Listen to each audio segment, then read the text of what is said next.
दिल से कहो मेरा बाबा, प्यार से कहो मेरा बाबा। परमात्मा इस धरती पर जब आते हैं तो वो पशुओं के लिए सिर्फ नहीं आते हैं कि भोग योनि में सिर्फ उसको ढकेल दिया गया है, अब वो दौड़ता रहे। अरे वो मुक्त कैसे होगा? भोग कर थोड़ा न मुक्त होगा। वहाँ उसने हिंसा किया। इस जन्म में हमने कहा कि आपने कहा कि हिंसा किया मनुष्य ने, तो उसके एवज में जाके शेर बन गया। शेर बनकर वहाँ खा रहा है मार के, फिर भी संस्कार तो और पक्का हो रहा है वहाँ पर, क्योंकि हम जो कर्म करते हैं वो संस्कार धीरे धीरे तो बहुत ज़्यादा पक्का हो जाता है। अब वो शेर वहाँ से फिर से जन्म लेगा तो क्या मुक्त हो जाएगा? वहाँ भोग कर, वहाँ भी पहुँच कर उसने इसके कई गुना पाप किया। ओम शांति। ओम शांति। एक बार फिर से आप सबका पुनः स्वागत है हमारे इस एपिसोड में। और जैसा कि आपको पता है क्या टॉपिक चल रहा है, लेकिन आज मैं एक नया प्रश्न लेकर आया हूँ। उसी से मिलता जुलता प्रश्न है। भाई साहब, जैसे मनुष्य के जो पाप कर्म होते हैं वो भोगता है, तो उस हिसाब से परमात्मा ने उसके लिए क्या व्यवस्थाएँ अलग अलग कर रखी है? एक परमात्मा की व्यवस्था है, एक मनुष्य की अपनी अलग व्यवस्था है, तो दोनों में क्या अंतर है? मनुष्य ने जो पाप कर्मों को भोगने के लिए जेल बनाया है। जेल तो बहुत प्रसिद्ध है जी। पापों, जब कोई गलत काम करता है तो उसको जेल में डाल दिया जाता है, और जेल से निकलने के बाद वो मनुष्य पाप कर्म ना करे फिर। ये व्यवस्थाएं नहीं है मनुष्य के पास। हाँ, ये व्यवस्था तो नहीं है। उसका मन कभी भी डोल, क्योंकि वो भोग कर वहाँ से निकल रहा है। उनके हिसाब से वो अपने किए हुए कर्मों को सिर्फ भोगने के लिए उसको ज़बरदस्ती वहाँ भेजा गया है, और भोग के निकल के आया फिर से वो पाप बल्कि और ज़्यादा करता है। अच्छा। क्योंकि क्योंकि हिम्मत और बल उसको मिल जाता है वहाँ पर जाके कि अच्छा ऐसे ही व्यवस्था है, ठीक है। तो मुझे लगता है कि 80% लोग सुधरते नहीं हैं, आके और पाप कर्म करते हैं। ये व्यवस्था है। मनुष्य सुधारने की प्रक्रिया पे नहीं है, लेकिन परमात्मा की व्यवस्थाएं अलग है। मनुष्य के पाप कर्मों को भोगने के साथ साथ उसको सुधारने की प्रक्रिया वो देता है, साथ में ताकत और बल देता है। भारत में इतने वेद शास्त्र बने हैं, कितने धर्म पिताए, कितने ज्ञान का प्रचार भारत देश में है, क्या विदेश तक भी है, सब जगह है। वो सब ज्ञान किस लिए है? वो परमात्म ज्ञान, धर्म का ज्ञान, जो ज्ञान है वो मनुष्य के संस्कारों में सुधार के लिए है। अच्छा। क्योंकि सुधार की प्रक्रिया के बगैर जन्म सही नहीं मिल सकता। मतलब सुधार अगर होगा तभी जन्म आप अच्छा पाओगे। जी हाँ, अच्छी यूनि में पाओगे। जी हाँ। और संस्कार को सुधारने के लिए ज्ञान चाहिए, एक समझ और सत्य ज्ञान। कहते भी हैं ज्ञान का सूरज चमका दे भगवान। आज अंधेरे में है इंसान, ज्ञान का सूरज। अंधेरा का मतलब है पाप रूपी अंधकार में है, समझ रूपी अंधकार में है। उसको अधर्म और धर्म के कर्मों की परिभाषा सही नहीं पता है, इसलिए उससे पाप कर्म होता रहता है। लेकिन भगवान को लोग याद करते हैं और बुलाते हैं, इंतजार आज भी कर रहे हैं कि भगवान आएंगे और मुक्ति जीवन प्रदान करेंगे। तो भगवान ने आकर तो ज्ञान दिया होगा, तब उसको दुखों से छुड़ाया होगा।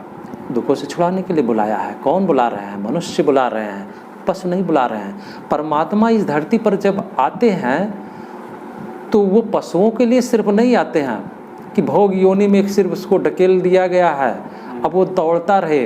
अरे वो मुक्त कैसे होगा? भोग कर थोड़ा न मुक्त होगा। वहाँ उसने हिंसा किया। इस जन्म में हमने कहा कि आपने कहा कि हिंसा किया मनुष्य ने, तो उसके एवज में जाके शेर बन गया। शेर बनकर वहाँ खा रहा है मार के, फिर भी संस्कार तो और पक्का हो रहा है। अब वो शेर वहाँ से फिर से जन्म लेगा तो क्या मुक्त हो जाएगा? वहाँ भोग कर, वहाँ भी पहुँच कर उसने इसके कई गुना पाप किया। इससे ज़्यादा करेगा। अब वो जाएगा फिर क्या जन्म लेगा? आप बताइए। वो क्या इसे भटकता रहेगा? तब तो कभी भी ये धरती खाली नहीं होगी जो है हिंसक लोगों से। ये तो बढ़ते जाएंगे। मतलब भोगना और भोग ये कभी नहीं खत्म हो सकता अगर ये प्रक्रिया हो। ये प्रक्रिया है ही नहीं है। परमात्मा को इसलिए देखो भगवान को धरती पर आना पड़ता है, और उसके लिए कहते हैं वो आता है तो पशु जैसे मनुष्यों को अपने ज्ञान योग और तपस्या करवा कर देव तुल्य बना देता है। इसलिए गीता में लोग कहते हैं कि नर ऐसी करनी करे नारायण हो जाए, कर्म से संस्कार चेंज होगा। तो वो करनी कौन सिखाते हैं? परमात्मा। कर्म अकर्म विकर्म ये सब कर्म सिखाता है आकर इस धरती पर। भगवान आकर उन जीव जंतुओं को जो भोग रहे हैं उनको तपस्या नहीं कराता। वो बैठकर कथा नहीं सुनेंगे, ये तो बातें हैं कहने में खाली अच्छी लगती है, वो संस्कार परिवर्तन नहीं। अरे आज यहाँ मनुष्य रात दिन कथा सुन रहा है, वो तो संस्कार परिवर्तन कर ही नहीं रहा है, उसके संस्कार परिवर्तन हो ही नहीं रहा, लूट रहा है, मार रहा है, सब कुछ कर रहा है वो। और रोज कथा और पूजा पाठ कर रहा है, उसका तो नहीं बदल रहा है। और वो पशु से आप कैसे अपेक्षा करते हैं? इसका मतलब वो कभी नहीं तरेंगे, कभी नहीं तरेंगे। क्या है इसके पीछे रहस्य? कौन सुधारेगा उनको? संस्कार एक बहुत बड़ी प्रक्रिया है जिसको परिवर्तन करने से ही मनुष्य अगले जन्म में जाकर फिर उस अनुसार जन्म पाता है। पाप कर्म करते करते मनुष्य के जो कर्म पशु के समान हो जाता है। तो वो सोचते हैं मनुष्य, जो लिखा गया बताया गया कि वो पशु के समान आदत हो गया तो पशु में चला गया। ये बहुत सिंपल है बातें कहना, लेकिन जो हमारे ऋषि मुनि संतों ने कहे थे इसके पीछे राज यही था, उनको डराने का, ताकि मनुष्य पाप कर्म ना करे, नहीं तो जाके इतनी सारी योनियों में भटकना पड़ेगा। 84 लाख में जाके भटकना पड़ेगा। भाई के लिए कहा गया था, लेकिन वो परपाटी बन गई। वो सब लोग कहते चले आए तो वो सत्य हो गया। सबकॉन्शियस ने मान लिया कि नहीं, भोगना पड़ता है। अभी भी डर है, अभी भी डर उस है, प्रकार का डर नहीं है। हाँ, उस समय जो था नहीं, अब तो बिल्कुल डर नहीं है। हाँ, ये भी कह सकते अब कुछ भी नहीं। जैसे जानवर कुछ भी करने से डरता नहीं है, उसको कोई भय नहीं है कि खुदा अल्लाह भगवान कोई मतलब नहीं है। तो इतना ज़्यादा गिर गए कि भगवान ज्ञान सब कुछ होते हुए भी उसको तो ज्ञान नहीं है, फिर भी पाप कर्म कर रहे हैं। वो डर और भय बहुत दूर चला गया मनुष्य के जीवन से। मतलब संवेदनाएं खत्म हो गई जानवर के समान। जानवर में तो कुछ संवेदनाएं दिखती भी है और यहाँ तो नहीं दिखता लोगों को। तो क्या है, मनुष्य अपने कर्मों से पशु के समान जीवन जीने लगता है, जैसे हमने पिछले एपिसोड में सुना था इसके बारे में। लेकिन निर्धारण जन्म का संस्कार के अनुसार ही होता है। जैसे आपके संस्कार वैसे ही आपको जो है अगला जन्म मिलने वाला है। आपने बहुत कथा पढ़े, वेद शास्त्र पढ़ डाले, प्रचंड पंडित आप बन गए और शरीर छोड़ा, तो वो संस्कार लेकर आपके कहीं जाके आप मनुष्य योनि में ही जन्म लेंगे, लेकिन आदत बाहर आ जाती है, वो संस्कार बाहर आ जाते हैं। अब जल्दी में ही आप श्लोक कथा सब सुनाना शुरू कर दे तो पढ़े कम, उसके बाद भी आपको याद आ गई, उसके बाद ही ऐसा होता है। और सत्य है, 3,84,000 लोगों के ऊपर हिप्नोटाइज किया गया, ये सत्य है, रियल है।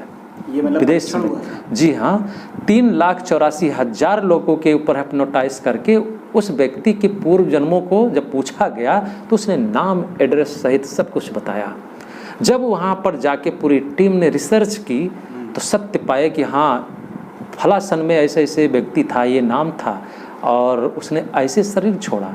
हिप्नोटाइज की हुई लोगों ने बताया डायरेक्ट, स्त्रियों में पुरुषों में सबको किया गया, अपने पूर्व के जन्म के बारे में। और एक जन्म नहीं, 30, 35, 32 जन्म तक लेकर गए वो। तो वो उस जन्म के लैंग्वेज को बोल रही है, जो कि यहाँ वो लैंग्वेज उसको पता ही नहीं है। रियल घटनाएं हैं, नाम सहित एड्रेस सहित पूरी बुक है उसका। तो सत्य को क्या प्रूफ। और एक जन्म में भी उसने ये नहीं कहा कि मैंने कहीं कुत्ता का जन्म लिया, शेर का जन्म लिया या किसी भी जानवर के योनि में जन्म लिया है। मतलब उसने मनुष्य का ही जन्म। जी हाँ, एक सुनी बातें और एक प्रैक्टिकली प्रूफ। आज ही किसी से चर्चा हो रही थी जी, यही कि अपने का अयोध्या जिले का ही मैटर है वो। अच्छा कि उस भाई ने शरीर छोड़ा और उसके बाद जहाँ जन्म लिया वो 8 साल की उम्र में ही उसको सारी बातें याद आ गई।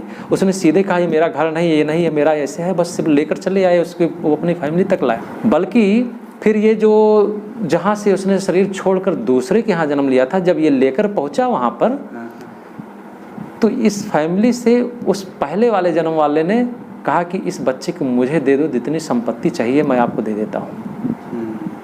बताइए। तो उन घर वालों ने नहीं दिया, कहा ना ये आपका चैप्टर एक क्लोज।